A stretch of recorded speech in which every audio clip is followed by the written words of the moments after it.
আমরা কথা দিয়েছিলাম আমরা জুলাই যোদ্ধাদেরকে আমাদের অন্তরে জায়গা করে দিব। আমরা কথা রেখেছি। আমরা জুলাইকে কবুল করে নিয়েছি। এই জুলাই এসে জনগণকে মুক্তি দিয়েছে। জুলাই এসেছিল বলেই আজকে আমি এখানে দাঁড়িয়েছি। জুলাই হয়েছে বলেই আজকের এই স্টেজ দেখা যাচ্ছে। জুলাই হয়েছে বলেই এই ২৬-এর ১২ ফেব্রুয়ারি ইলেকশন হতে যাচ্ছে।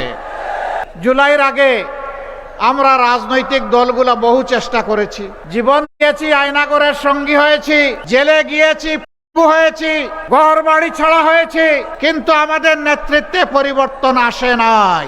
পরিবর্তন এসেছে আমাদের সন্তান সন্ততির নেতৃত্বে। কেউ কেউ আছেন এদেরকে স্বীকার করতে চান না, তাদেরকে বাচ্চা কাচ্চা নাতিপুতা বলেন, তাদেরকে সাবাল বলেন। আমি বড় বিস্মিত, আমি লজ্জিত, যাদের কারণে জেল থেকে মুক্তি, যাদের কারণে অনেকের দেশে ফিরে আসা, যাদের কারণে নির্বাচনের কথা বলা, যাদের কারণে দেশ শাসনের কেউ কেউ কারো কারো স্বপ্ন দেখা, তারা তাদেরকে অস্বীকার করছেন।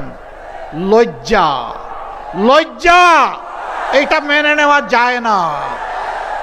যে উপকারের উপকার স্বীকার করে না, যে কৃতজ্ঞতা প্রকাশ করে না, সে ভালো মানুষ হতে পারে না।